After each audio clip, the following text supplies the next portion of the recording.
Hello my friends, my name is Nisha Bharti. आज मैं फिर से पॉलिटी क्लास ले रही हूँ, जिसमें @इनके भारतीय भाषा जो इस चैनल पे पॉलिटी है ना। तो यहाँ देखिए, नागरिकता भाग 2 में अनुच्छेद कहाँ से कहाँ तक है जी? अनुच्छेद 5 से लेके 11 तक है ना। इतना 5 से लेके 11 तक में आर्टिकल में किसका वर्णन है? सिटीजनशिप, यानी कि नागरिकता है ना। यहाँ देखिए आर्टिकल 5 में देखिए, प्रारंभ में नागरिकता।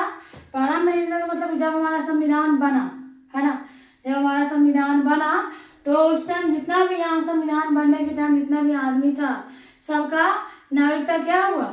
अपने आप मिल गया।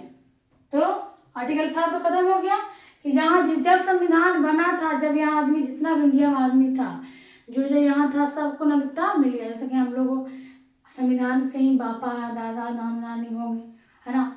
तो यहाँ देखिए आर्टिकल 6 में है कि जब आधा आदमी हमारा देश जब आज़ाद हुआ तो आधा आदमी कहाँ चल गए? पाकिस्तान में, और आधा आदमी हिंदुस्तान में। 2 भाग में बट गया ना हमारा देश।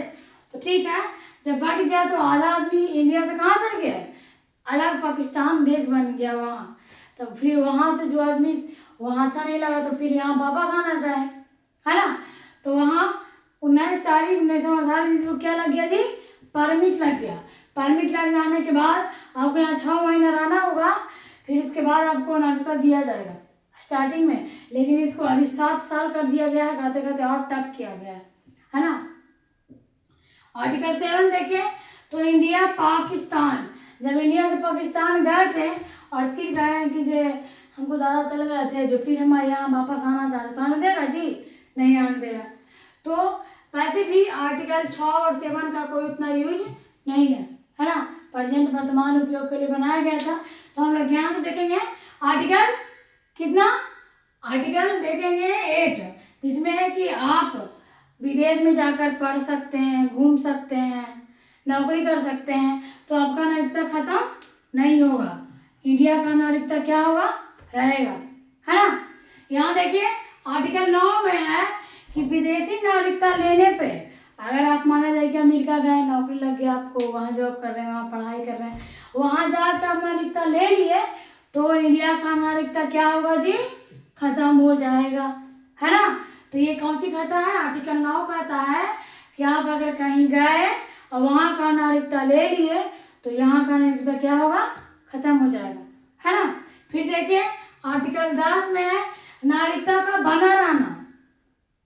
नागरिकता बना रहेगा जब तक क्या भी 3 काम नहीं है।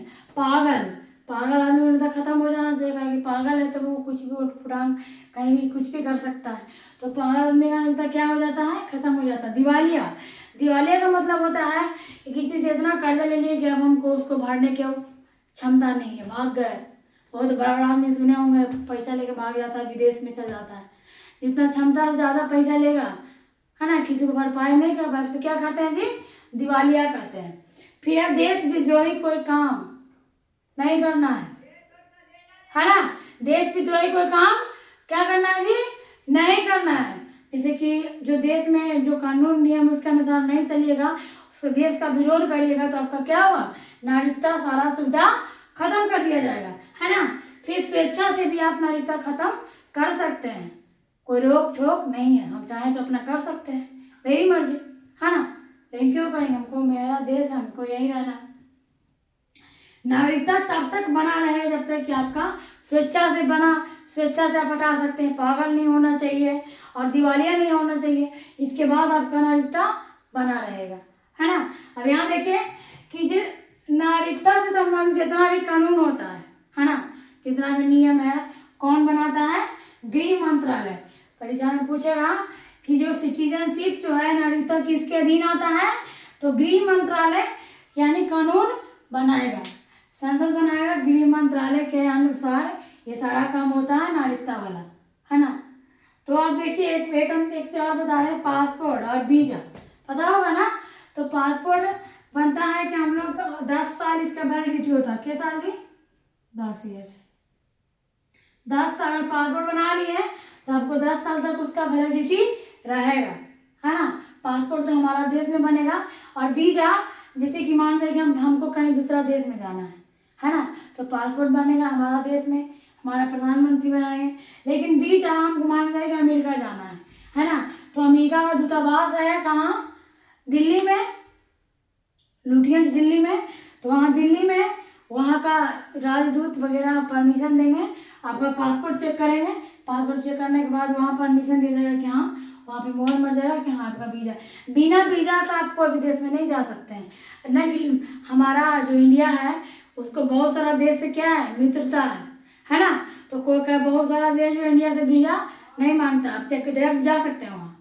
जैसे नेपाल हो गया, भूटान हो गया, है ना। तो इस सब देश में आप जा सकते हैं बिना वीज़ा के, बिना पासपोर्ट के, वहाँ कुछ नहीं रहेगा, है ना। तो बिना वीज़ा का कहाँ कहाँ जा सकते हैं, बहुत सारा देश है, जैसे नेपाल हो गया, भूटान हो गया, और भी देश है जो बिना वीज़ा का ही जा सकते हैं आप, उसमें वीज़ा की ज़रूरत नहीं है।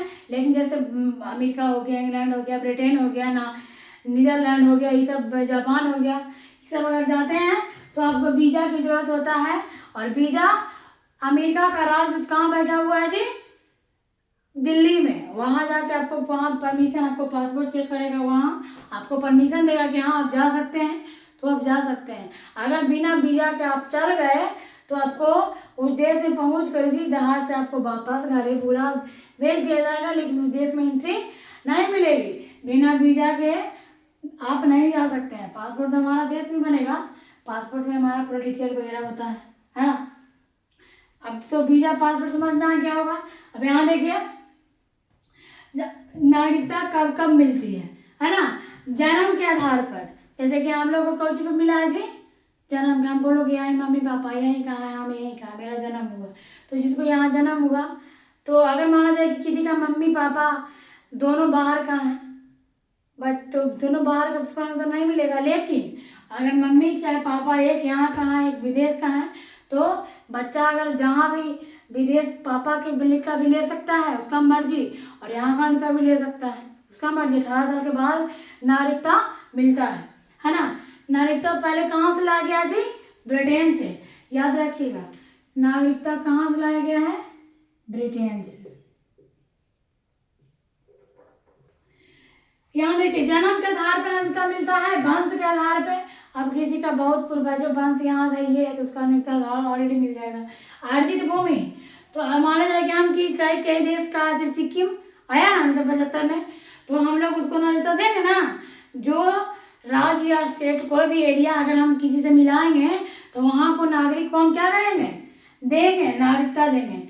तो अर्जित भूमि के आधार पर नागरिकता मिलता है ना। फिर पंजीकरण 7 साल रही है ना। फिर यहाँ है देशीकरण 12 साल।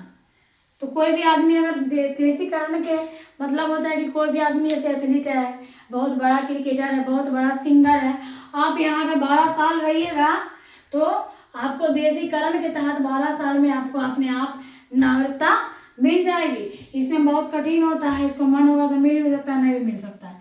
पंजीकरण 7 साल आप रहिए, मन होगा तो देगा, मन होगा तो नहीं भी देगा। लेकिन देशीकरण में अगर आप 12 साल रहिएगा, कोई बड़ा बड़ा आदमी है जैसे कि उसका पास बहुत बड़ा हुनर है, तो हमारा देश के लिए फायदा है ना, तो वो देशीकरण के तहत यहाँ का नागरिकता क्या होगा, दे देगा, है ना। तो नागरिकता खत्म कब होगा अभी बता ही दिए, नागरिकता कब मिलेगा बता ही दिए, वीजा पासपोर्ट बता ही दिए। अब एक जाओ देखिए, NRI ओवरसीज, है ना। NRI ओवरसीज, NRI का मतलब क्या होता है, जैसे कि हम NRI जो है, हम लोग को विदेश से बहुत बड़ा पैसा आता है, यहाँ से आदमी जाकर वहाँ कमाता है, यहाँ पैसा भेजता है ना। NRI इसको कहते हैं। ओवरसीज मिलता है बड़ा बड़ा आदमी को, जैसे ओवरसीज में ना वोट देने का अधिकार नहीं होता, बस बाकी सब अधिकार होता है। बड़ा बड़ा आदमी को ये सब ओवरसीज नागरिकता दिया जाता है। ओवरसीज नागरिकता है NRI, जो यहाँ से जाकर दूसरा देश में कमा रहे हैं। Thank you. यहाँ से 10 स्टॉप करते हैं, अगला वीडियो में हम देखेंगे।